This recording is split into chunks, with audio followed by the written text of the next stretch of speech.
आता एक मोठी बातमी। राज्याच्या इतिहासात पहिल्यांदाच ग्रामीण भागात राज्य मंत्रिमंडळाची बैठक होते। पुण्यश्लोक अहिल्यादेवी होळकर यांच्या जन्मभूमी चौंडीमध्ये ही बैठक होणार आहे। यामुळे चौंडीमध्ये राजकीय घडामोडींना वेग आलेला आहे। दुपारी 12:30 वाजता मंत्रिमंडळाची ही बैठक सुरू होणार आहे। मुख्यमंत्री आणि दोन्ही उपमुख्यमंत्र्यांसह 42 मंत्री मिळून तब्बल 600 व्हीआयपींचा या बैठकीमध्ये सहभाग आहे। याशिवाय 200 विशेष पाहुण्यांना औपचारिक आमंत्रण देण्यात आलेलं आहे। त्यामुळे संपूर्ण चौंडी परिसरात मोठ्या प्रमाणात सुरक्षा व्यवस्था आणि नियोजन करण्यात आले।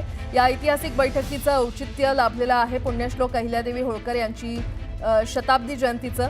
येत्या 31 मे रोजी ही जयंती साजरी होणार असून त्याआधी राज्य मंत्रिमंडळ बैठक चौंडीला होणार आहे।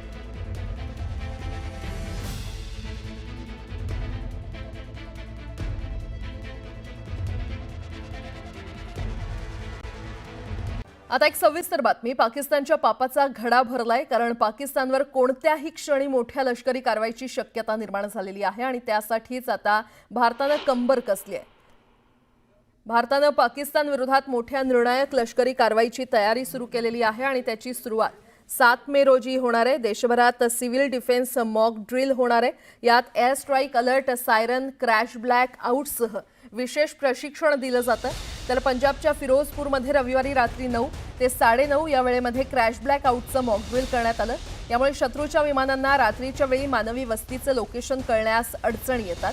खरं तर 1971 साली भारत पाकिस्तान युद्धावेळी अशा प्रकारे सिव्हिल डिफेन्स मॉक ड्रिल घेण्यात आलं होतं। त्याला आता 5 दशकांहून अधिक काळ लोटलेला आहे।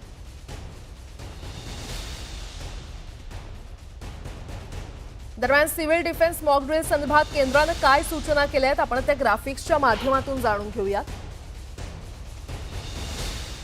देशभरात 7 मे रोजी सिव्हिल डिफेन्स मॉक ड्रिल होणार आहे।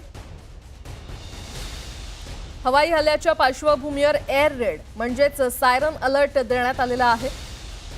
विद्यार्थी आणि नागरिकांना विशेष प्रशिक्षण द्या अशा सूचना केंद्राकडून देण्यात आलेल्या आहेत। युद्धस्थितीमध्ये स्वसंरक्षण करण्याचं प्रशिक्षण द्या। आणीबाणीच्या परिस्थितीमध्ये क्रॅश ब्लॅकआउट होईल। शत्रूच्या हल्ल्यावेळी सर्व लाईट्स बंद करावं। महत्त्वाची ठिकाणं आस्थापनांमध्ये लपण्याची व्यवस्था करा अशा सूचना केंद्राने सर्व राज्यांना केलेल्या आहेत। भारत पाकिस्तानमध्ये वाढत असलेल्या तणावाचा परिणाम आता हवाई मार्गांवर देखील स्पष्टपणे दिसून येतोय आणि आता पाकिस्तानला आणखी मोठा झटका लागलाय। 3 मोठ्या आंतरराष्ट्रीय विमान कंपन्यांनी पाकिस्तानचा एअर स्पेस न वापरण्याचा निर्णय घेतलाय। ब्रिटिश एअरवेज, स्विस इंटरनॅशनल आणि एमिरेट्स या कंपन्या पाकच्या हवाई हद्दीतून प्रवास करणं टाळत आहेत। पहलगाम हल्ल्यानंतर भारत आणि पाकिस्तानमधील वाढता तणाव पाहता केंद्र सरकारने मोठा निर्णय घेतलाय। सीमा सुरक्षा दलात 16 नवीन बटालियन समाविष्ट करण्यास तसंच 2 नवीन हेडक्वार्टर स्थापन करण्यास केंद्राने मंजुरी दिली आहे। सोन्या चांदीच्या दरात पुन्हा वाढ झाली आहे। सोनं 1600 रुपयांनी तर चांदीमध्ये 600 रुपयांनी वाढ झाली आहे। सोन्याचा दर 95,100 रुपयांवर पोहोचलाय। सरकारच्या सामाजिक आणि आदिवासी विभागाच्या निधीतून मुख्यमंत्री माझी लाडकी बहीण योजनेतील लाभार्थ्यांना एप्रिलचा लाभ वितरित करण्यात आला। त्यामुळे संबंधित विभागाचे मंत्री नाराज झाल्याने आता राज्य सरकार केंद्राच्या मंजुरीनंतर 2025-26 या आर्थिक वर्षात 1,32,000 कोटींचं कर्ज घेणार आहे। यातील 3,000 कोटी लाडक्या बहिणींसाठी वापरले जाणार आहेत। नागपूर विभागात शिक्षण विभागातील बोगस नियुक्त्या प्रकरणी एसआयटी चौकशीचे संकेत मिळत आहेत। विधान परिषदेचे सदस्य आमदार संदीप जोशी यांनी मुख्यमंत्री फडणवीस यांच्याकडे विशेष तपास पथक गठीत करण्याची मागणी केली होती। या मागणीवर मुख्यमंत्री फडणवीस यांनी तपासून कार्यवाही करावी अशा स्पष्ट सूचना केल्या। विदर्भात 64% सिंचन प्रकल्प अर्धवट असल्याची कबुली राज्याच्या मुख्य सचिवांनी दिली आहे। राज्याच्या मुख्य सचिव सुजाता सौनिक यांनी उच्च न्यायालयामध्ये शपथपत्राद्वारे ही माहिती दिली आहे। बदलापुरातील लैंगिक अत्याचार प्रकरणातील आरोपी अक्षय शिंदे याच्या पोलीस चकमकी प्रकरणी मुंबई उच्च न्यायालयाच्या आदेशात सर्वोच्च न्यायालयाने बदल केलाय। राज्याच्या पोलीस महासंचालक रश्मी शुक्ला यांच्या एसआयटी स्थापन करण्याचे आदेश न्यायालयाने दिलेले आहेत। पीओपी पासून तयार केलेल्या गणेश मूर्तींना विशिष्ट परिस्थितीमध्ये परवानगी देणं शक्य असल्याचा दावा राज्य सरकारने सोमवारी उच्च न्यायालयात केलाय। या अहवालाच्या आधारे केंद्रीय प्रदूषण नियंत्रण मंडळाने 1 जूनपर्यंत प्रतिज्ञापत्र सादर करण्याचे आदेश न्यायालयाने दिले। राज्यातील बाजार समितीमध्ये गव्हाची 14,000 क्विंटलची आवक झाली। यात सर्वाधिक आवक ही मुंबई बाजारात लोकल गव्हाची झाली। यात गव्हाला कमीत कमी 1900 रुपयांपासून 3,600 रुपयांपर्यंत दर मिळाला। कांद्याची आवक दिवसेंदिवस वाढत असून राज्यातील बाजार समितीमध्ये 2,23,000 क्विंटल कांद्याची आवक झाली। नाशिक जिल्ह्यामध्ये सर्वाधिक 1.5 लाख क्विंटल उन्हाळ कांद्याची आवक झाली। यात उन्हाळ कमीत कमी 820 रुपयांपासून सरासरी 1200 रुपयांपर्यंत त्याला दर मिळाला। राज्यात 3,502 क्विंटल ज्वारीची आवक झाली आहे। मुंबईच्या बाजारात ज्वारीला कमीत कमी 2,700 तर सरासरी 5,000 रुपयांचा दर मिळाला आहे। गेले काही दिवसांपासून तापमानात वाढ झाल्यानं फळभाजी शेतीला फटका बसलाय। परिणामी फळभाज्यांची आवक घटली आणि त्यामुळे फळभाज्यांच्या किमतींमध्ये वाढ झाली आहे। हवामान खात्यानं पुण्यामध्ये वादळी वाऱ्यासह पावसाचा इशारा दिलाय। त्यामुळे पुढील 4 दिवस पुणे जिल्ह्याला येलो अलर्ट देण्यात आलाय। उन्हाचा चटका वाढला असताना मराठवाडा, पूर्व विदर्भ, अहिल्यानगर, पुणे या जिल्ह्याला मान्सूनपूर्व पावसानं झोडपून काढलंय। अनेक ठिकाणी गारपीट आणि विजांच्या कडकडाटासह पाऊस झाल्यानं फळ पिकांचं मोठं नुकसान झालंय। त्यामुळे बळीराजा अडचणीत सापडलाय। पाकिस्तान विरोधातील संभाव्य कारवाईच्या पार्श्वभूमीवर येत्या 7 मे रोजी देशभरात मॉक ड्रिल केलं जाणार आहे। नागरी सुरक्षेसाठी गृह मंत्रालयानं सर्व राज्यांना याबाबतचे आदेश दिले। भारताकडून चिनाब नदीचं पाणी रोखल्यामुळे पाकिस्तानचा थैथयाट सुरू झालेला आहे। नदीच्या पाण्यामध्ये अचानक घट झाल्यानं याचा परिणाम खरीप पिकांवर होईल असं पाकिस्तानच्या सिंधू नदी प्रणाली प्राधिकरणानं म्हटलंय। राहुल गांधींनी पंतप्रधान नरेंद्र मोदींची भेट घेतली। सीबीआय संचालकांच्या नियुक्तीबाबत निर्णय घेण्यासाठी ही बैठक आयोजित करण्यात आली होती। पाकिस्तानवरील कारवाईवर देखील बैठकीत चर्चा झाल्याची शक्यता आहे। डीआरडीओ आणि नौदलाकडून मल्टी इन्फ्लुएन्स ग्राउंड माइनची चाचणी घेण्यात आली आहे। समुद्राखाली यशस्वीरित्या वैधता चाचणी पार पडली। त्यामुळे आता भारतीय नौदलाच्या सामर्थ्यामध्ये आणखी वाढ होणार आहे। श्रीनगर पोलिसांकडून सर्च ऑपरेशन सुरू आहे। दहशतवाद्यांना सहकार्य करणाऱ्यांच्या घरांवर पोलीस छापे टाकतायत। श्रीनगर परिसरात पोलिसांकडून अद्याप शोध मोहीम सुरू आहे। पाकिस्तानच्या तजाकिस्तान शहराजवळ भूकंप झाला। 4.2 रिश्टर स्केल तीव्रतेच्या भूकंपानं तजाकिस्तान परिसर हादरलाय। पंजाबच्या गुरुदासमधून पाकिस्तानी नागरिकाला अटक करण्यात आली आहे। पंजाब पोलिसांनी पाकिस्तानी नागरिकाला ताब्यात घेतलंय।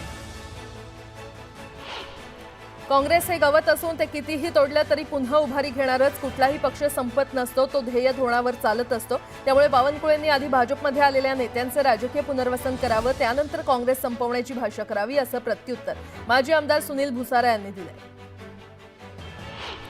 सद्भावना रॅली माणसाला माणसाशी जोडण्याचं काम करते। समाजात निर्माण झालेली दरी कमी करण्यासाठी सद्भावना रॅली आहे असं विजय वडेट्टीवार म्हटलंय। जयसिंगपूर येथील अश्वारूढ छत्रपती शिवरायांच्या पुतळ्याचं उपमुख्यमंत्री एकनाथ शिंदे यांच्या हस्ते अनावरण पार पडलं। आमदार राजेंद्र पाटील यड्रावकर यांच्या मतदारसंघात हा पुतळा उभारण्यात आलाय। खरीप हंगामाच्या पूर्वतयारीची बैठक जालना तहसील कार्यालयामध्ये पार पडली। यावेळी आमदार अर्जुन खोतकरांनी शेतकऱ्यांना लागणारं खत आणि बियाणं पुरवण्याचे आदेश दिले। बीड शहराला पाणीपुरवठा करणारी जलवाहिनी गंजल्यानं गेल्या 32 दिवसांपासून बीडचा पाणीपुरवठा खंडित करण्यात आलाय। दरम्यान आमदार संदीप क्षीरसागर यांनी गंजलेल्या पाईपलाईनची पाहणी करून 8 दिवसात पाणीपुरवठा सुरळीत होईल असा दावा केलाय। राष्ट्रवादीच्या खासदार सुप्रिया सुळेंनी 12वी परीक्षा उत्तीर्ण झाल्याबाबत वैभवी देशमुखला शुभेच्छा दिल्या। सुळेंनी फोनवरून वैभवीशी संवाद साधला। रयत क्रांती संघटनेचे अध्यक्ष सदाभाऊ खोत यांना निफाड कोर्टानं मोठा दिलासा दिलेला आहे। कांदा निर्यात बंदी हटवण्याच्या मागणीसाठी खोत यांनी 2020 साली विंचूरमध्ये आंदोलन केलं होतं। त्यावेळी त्यांच्यासह इतर 9 कार्यकर्त्यांविरोधात पोलिसांनी गुन्हा दाखल केला होता।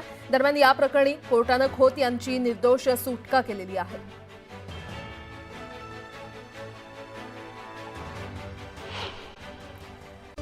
हेडलाइन्स प्रायोजक रामबंधू लोणचं मसाला। बेस्ट निवडा, रामबंधू निवडा।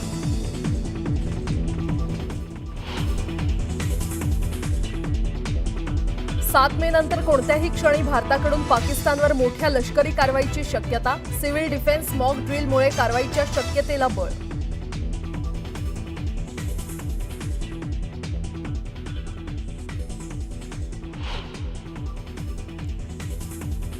पाकिस्तान विरोधातील संभाव्य कारवाईच्या पार्श्वभूमीवर येत्या 7 मे रोजी देशभरात मॉक ड्रिल।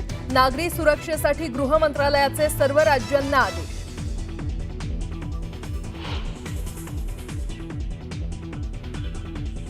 डीआरडीओ आणि नौदलाकडून मल्टी इन्फ्लुएन्स ग्राउंड माइनची चाचणी, समुद्राखाली यशस्वीरित्या पार पडली वैधता चाचणी, भारतीय नौदलाच्या सामर्थ्यात आणखी वाढ.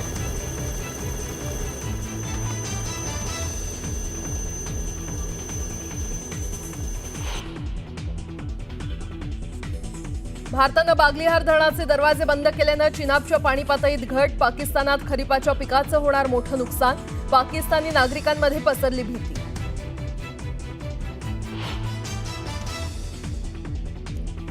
बीएसएफमध्ये लवकरच 16 नवीन बटालियन, 2 हेडक्वार्टर्सला मंजुरी, पहलगाम हल्ल्यानंतर केंद्र सरकारचा मोठा निर्णय.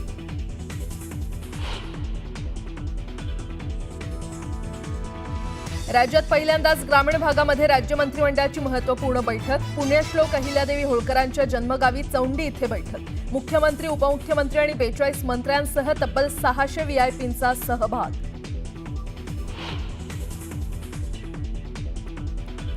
राज्यातील स्थानिक स्वराज्य संस्था निवडणुकांच्या संदर्भात आज सर्वोच्च न्यायालयात महत्त्वपूर्ण सुनावणी, गेल्या 4 वर्षांपासून निवडणुका आहेत प्रलंबित.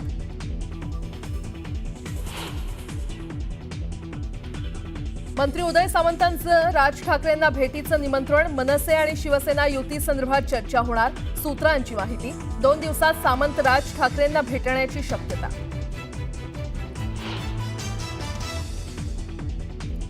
आणि आज पुणे जिल्ह्यात वादळी वाऱ्यासह पावसाची शक्यता, जिल्ह्याला उद्यापासून पुढील 4 दिवस येलो अलर्ट.